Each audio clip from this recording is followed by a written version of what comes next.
제가 먼저 읽겠습니다.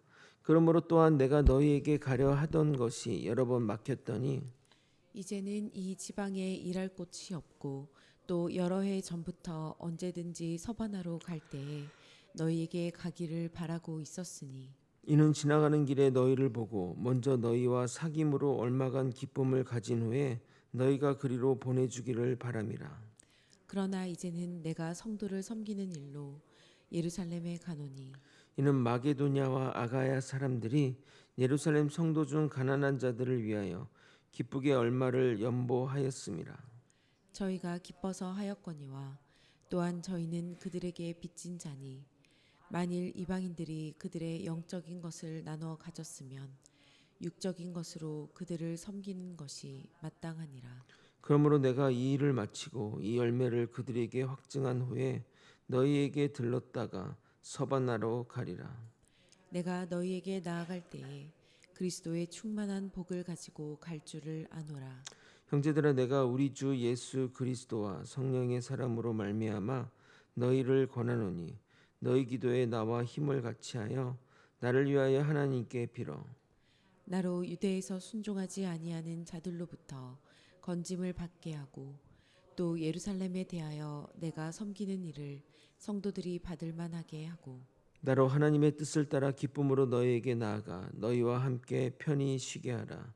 평강의 평강의 하나님께서 하나님께서 너희 너희 모든 모든 사람과 사람과 함께 함께 계실지어다. 계실지어다. 아멘. 아멘. 사도 바울은 로마 교회 성도들의 신앙과 지식을 인정하면서도 하나님께 받은 은혜로 담대히 권면의 편지를 썼다고 밝히며 자신의 사역이 인간적인 권위가 아니라 하나님의 은혜에 근거한 것임을 강조합니다.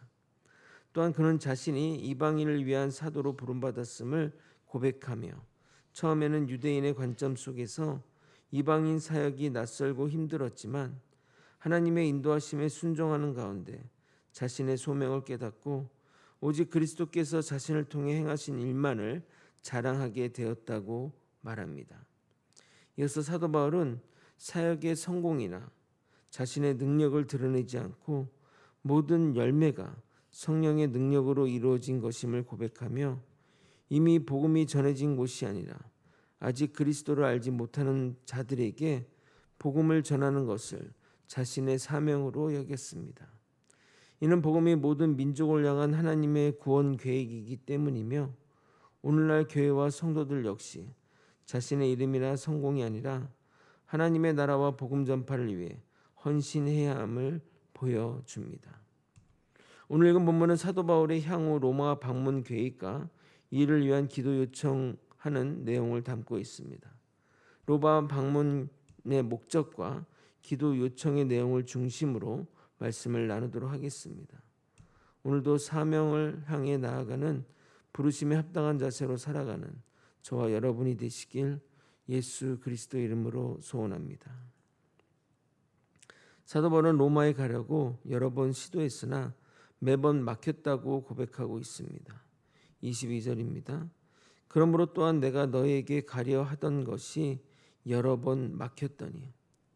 사도 바울의 사역이 바빠서 또는 교통편 때문에 또는 개인 사정으로 로마에 못 갈 수 있는데 막혔더니로 번역된 헬라어 에네곱토메는 방해받다 또는 저지르다라는 뜻으로 타인에 의해 또는 어떤 힘에 의해 차단된 것을 말하는 겁니다.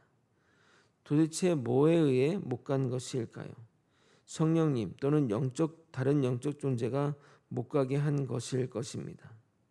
사도 바울은 여러 번 자신의 뜻대로 행하지 못했습니다.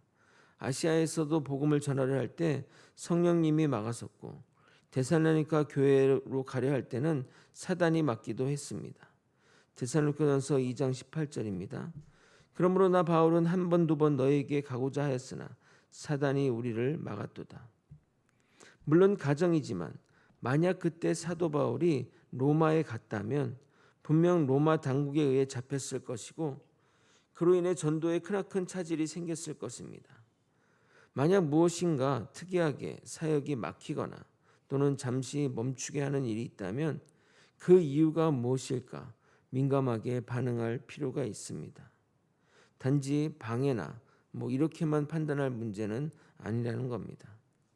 제 경험을 이야기하자면 과거 저는 선교지에서 하나님의 사명자로 부르심을 받았습니다. 그래서 저는 하나님이 선교사로 부르는 줄 알고 선교사 갈 준비를 했는데 계속해서 모든 길이 막히는 겁니다. 그래서 원점에서 다시 기도하게 되었습니다.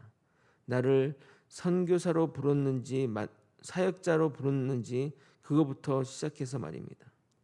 그러나 기도 가운데 하나님이 저를 선교사로 부르신 것이 아니라 보내는 선교사, 즉 지금같이 국내 목회로 부르신 것을 깨닫게 되었습니다. 마음속에 던져주는 질문이 바로 이것이었습니다. 너는 이 사람들을 사랑하니? 죄송한 이야기였지만 저는 외국인에 대한 애정이 전혀 없었고 생길 것 같지도 않았습니다. 마음 먹는다고 할 수 있는 일이 있고 마음 먹어도 안 되는 것이 있는데 이 일은 후자에 속하는 것 같았습니다. 그 영혼을 사랑하고 그 영혼을 위해 목숨까지 바칠 마음이 있어도 선교사역의 승패를 장담할 수 없는데 그들에 대한 마음이 없는데 어찌 선교사가 되겠습니까? 저의 부르심을 확정하는 일이 하나 더 있습니다. 신대원에서 공부할 때 학교에 참 예배가 많았습니다. 새벽 예배는 기본이고 점심 식사 전 채플 그리고 수요일에는 수요 저녁 예배가 있었습니다. 그러니까 기본은 2번이고 수요일에는 3번이나 예배를 드려야 했던 겁니다. 새벽 예배는 주로 교수님들이 번갈아 가면서 하시고 점심 채플과 수요 예배는 외부 강사가 오셔서 설교해 주셨습니다. 그날은 남매에서 선교 사역하는 목사님의 설교였습니다. 저는 설교를 들으면서 졸리고 그랬는데 나랑 같이 방을 쓰는 동기는 설교를 들으면서 가슴이 뛰면서 하나님의 부르심이 들리는 것 같다는 것입니다. 그때 깨달았습니다. 사람마다 부르심이 다르거나 하나님은 각자 다양하게 부르셨다는 생각을 하게 되었습니다. 그 동기 목사님은 현재 페루에서 선교 사역을 감당하고 있으니 부르심을 따라 가게 된 것입니다. 다시 본문으로 돌아와 사도 바울의 계획을 이야기하고 있습니다. 23절을 여러분이 한번 읽어보도록 하겠습니다. 시작. 이제는 이 지방에 일할 곳이 없고 또 여러 해 전부터 언제든지 서바나로 갈 때에 너희에게 가기를 바라고 있었으니. 여기 서바나는 스페인 지역을 말하는 것으로 그곳에 가기 전에 로마를 들리겠다는 의견을 피력한 겁니다. 근데 왜 사도 바울은 서바나로 가려는 것일까요? 당시 사람들의 기준으로 동쪽 끝은 인도라고 생각했고 서쪽 끝은 스페인이라고 생각했기 때문입니다. 예수님이 승천하기 전에 제자들에게 사마리아와 땅끝까지 이르러 복음을 전하라고 하셨기에 그 명령에 순종하기 위해 그쪽으로 나아가려 했던 것입니다. 그러면서 로마 방문의 목적도 추가합니다. 24절입니다. 이는 지나가는 길에 너희를 보고 먼저 너희와 사귐으로 얼마간 기쁨을 가진 후에 너희가 그리로 보내주기를 바람이라. 그러니까 로마에 들려서 너희와 함께 교제하고 여러 가지 어떤 그런 시간을 보낸 후에 스페인으로 가는 것은 너희가 보내달라는 겁니다. 즉 로마까지는 여기 사람들의 도움을 받아 어찌어찌해서 갈 테니까 스페인은 너희들이 좀 보내주면 안 되겠니 하는 바람을 담은 겁니다. 그런데 이어지는 구절은 로마에 가지 못하는 현실적인 이유가 언급되고 있습니다. 25절 26절입니다. 그러나 이제는 내가 성도를 섬기는 일로 예루살렘에 가노니 이는 마게도냐와 아가야 사람들이 예루살렘 성도 중 가난한 자들을 위하여 기쁘게 얼마를 연보하였음이라. 당시 예루살렘은 극심한 가뭄으로 인해 농사가 흉년이 들었고 그래서 굉장히 어려움을 겪는 사람들이 있었기 때문에 사도 바울은 선교지를 돌며 예루살렘을 돕는 헌금을 거뒀던 겁니다. 그런데 그 일에 가장 앞장선 사람들이 마게도냐와 아가야 사람입니다. 나중에 사도행전을 보겠지만 오히려 고린도 교회 사람들은 풍요함에도 불구하고 헌금을 많이 하지 않았지만 마게도냐와 아가야 지방은 경제적으로 풍요하지 않은 지역임에도 불구하고 그런 헌신을 했다는 겁니다. 제가 목회를 하면서 확실하게 깨닫는 것은 돈이 많다고 해서 헌신을 많이 하는 것도 아니고 돈이 적다고 해서 헌신을 하지 않는 것도 아니라는 겁니다. 마음이 중요한 것이지 돈이 많고 적고는 상관이 없습니다. 오히려 어려운 가운데 더 많은 헌신을 하는 경우들을 보게 됩니다. 그리고 생각해 보면 마게도냐와 아가야의 헌신은 정말 놀라운 일이 아닐 수 없습니다. 당시 예루살렘 교회는 유대인 중심의 교회였습니다. 반면 마게도냐와 아가야는 이방인 교회였습니다. 인간적으로 보면 서로 하나 되기가 어려운 관계입니다. 그러나 복음은 원수된 자를 하나 되게 만듭니다. 이는 예수께서 십자가로 유대인과 이방인 사이에 막힌 담을 허무셨기 때문입니다. 그래서 바울은 단순히 돈을 전달하는 것이 아니라 복음 안에서 하나 된 교회의 모습을 보여주고자 하는 것입니다. 이 돈이 어딘지 아냐? 너희들이 좀 약간 멸시하고 그렇게 하는 이방인들이 모아서 너희들을 위한 것이다 라고 말입니다. 사랑하는 성도 여러분, 진짜 복음은 반드시 공동체를 세우게 됩니다. 주일에도 말씀드렸지만 오늘날 신앙은 너무나 개인화되어 내 은혜, 내 축복, 내 문제 해결에만 집중합니다. 그러나 복음은 우리를 공동체로 나아가게 합니다. 인종과 환경과 배경과 상관없이 말입니다. 왜냐하면 예수님이 하신 구원은 나 혼자 살기 위한 구원이 아니기 때문입니다. 특별히 사도 바울은 어렵고 고난 가운데 있는 성도를 섬기는 일을 매우 중요하게 여겼습니다. 왜냐하면 복음은 반드시 사랑으로 나타나기 때문입니다. 야고보서도 믿음에는 행함이 없으면 죽은 믿음이라고 이야기하고 있습니다. 물론 우리는 행위로 구원받는 것은 아닙니다. 그러나 구원받은 사람에게는 반드시 사랑의 행위, 사랑의 열매가 나타납니다. 그래서 참된 믿음의 공동체는 약한 자를 품어주고 어려운 자를 돌보며 다음 세대를 세우는 것입니다. 의무감으로 하는 것이 아니고 빚진 자의 마음으로 말입니다. 27절입니다. 여러분이 한번 읽어보겠습니다. 시작. 저희가 기뻐서 하였거니와 또한 저희는 그들에게 빚진 자니 만일 이방인들이 그들의 영적인 것을 나눠 가졌으면 육적인 것으로 그들을 섬기는 것이 마땅하니라. 그러니까 그들의 어떤 헌신 연보는 빚진 자의 마음으로 했다는 겁니다.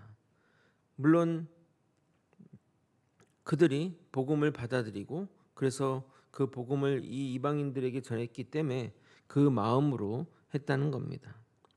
이처럼 은혜는 고여 있으면 썩습니다. 그러나 흘러갈 때 생명이 되는 겁니다. 이런 이야기를 한 후에 일상적인 이야기를 나아간다면 너희도 이제 예루살렘에 의한 연보를 감당하라고 하는 것이 논리에 맞는데 오히려 기도를 부탁한다는 것은 물질보다 주님의 일하심이 더 중요하기 때문이라 생각됩니다. 30절 읽겠습니다. 형제들아, 내가 우리 주 예수 그리스도와 성령의 사랑으로 말미암아 너희를 권하노니 너희 기도에 나와 힘을 같이하여 나를 위하여 하나님께 빌어. 사도 바울은 위대한 사도였고 엄청난 능력의 소유자였습니다. 그러나 그는 로마 교회에 기도를 부탁합니다. 왜 그렇습니까? 하나님의 일은 인간의 능력으로 되는 것이 아님을 알았기 때문입니다. 우리도 모든 일 가운데 항상 기도를 부탁합니다. 그런데 그 기도가 메인이 아니라 보조 또는 옵션에 가까운 경우가 많습니다. 그래서 누구나 쉽게 기도 부탁합니다. 기도할게 라고 말합니다. 그러나 그 기도의 무게감을 안다면 그렇게 쉽게 말하지는 못할 겁니다. 31절을 보게 되면 바울은 두 가지 기도를 부탁합니다. 첫 번째는 유대에서 순종하지 않는 자들에게서 자신을 구원받게 해달라는 것이고 둘째는 예루살렘 성도들이 이 연보를 기쁘게 받게 해달라는 겁니다. 31절을 읽겠습니다. 나로 유대에서 순종하지 않은 자들로부터 건짐을 받게 하고 또 예루살렘에 대하여 내가 섬기는 일을 성도들이 받을 만하게 하고. 왜 이런 기도를 합니까?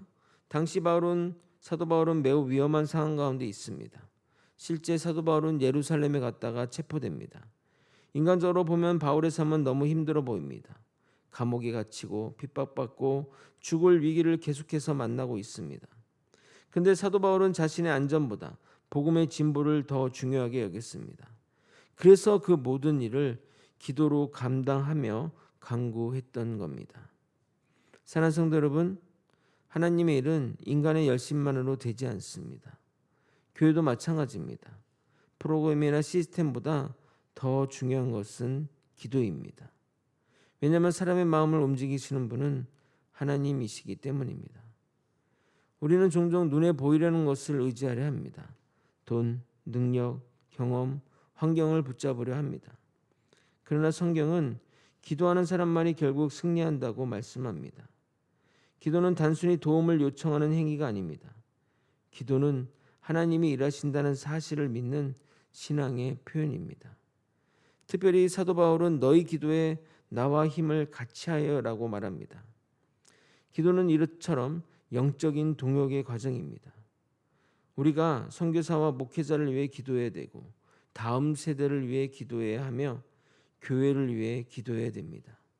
기도는 보이지 않지만 가장 강력한 사역의 도구입니다. 말씀을 정리하겠습니다. 사랑하는 성도 여러분, 오늘 본문을 통해 우리는 하나님의 사람의 길이 언제나 순탄치 않다는 사실을 보게 됩니다. 사도 바울처럼 하나님의 뜻 안에 있어도 여러 번 길이 막힐 수 있고 때로는 이해할 수 없는 자연과 방해를 경험할 수도 있습니다. 그러나 그것은 버려짐의 증거가 아니라 오히려 하나님의 더 크신 계획 가운데 인도하심일 수 있습니다. 바울은 자기 뜻보다 하나님의 뜻을 더 신뢰하며 걸어갔고 복음을 위해 자기의 삶을 기꺼이 드렸습니다. 또한 그는 복음을 단지 말로만 전하지 않았습니다. 예루살렘에 있는 고통받는 가난한 성도들을 섬기며 교회를 하나 되게 했고 무엇보다 기도를 가장 중요한 사역으로 여겼습니다. 결국 하나님의 나라는 한 사람의 열심이 아니라 하나님의 은혜와 공동체의 사랑과 성도의 기도를 통해 세워지는 것입니다. 그러므로 우리도 막힌 길 앞에 낙심하지 말고 하나님의 인도하심을 신뢰해야 합니다. 또한 복음 안에서 서로를 섬기고 어려운 성도를 품으며 교회를 위해 기도하는 삶을 살아가야 합니다. 하나님은 오늘도 기도하는 자를 통해 일하시며 복음을 위해 자신을 드리는 삶을 사용하십니다. 우리 역시 바울처럼 내 뜻보다 하나님의 뜻을 따라 살아가는 성도님이 다 되시기를 예수 그리스도 이름으로 축원드립니다. 기도하시겠습니다. 하나님의 뜻을 따라 살아가는 우리 모두 하나님의 뜻에 순종하며 살아가게 도와주시옵소서. 무엇보다 우리에게 주신 기도라는 이 강력한 무기를 하나님께 다시 올려드리며 기도와 동행하는 그런 사역들을 감당할 수 있도록 이끌어 주시옵소서. 우리에겐 주님의 능력이 간절히 소망합니다. 우리 거제 소망교회를 붙들어 주시옵소서. 사랑이 많으신 예수 그리스도 이름으로 기도드리옵나이다. 아멘.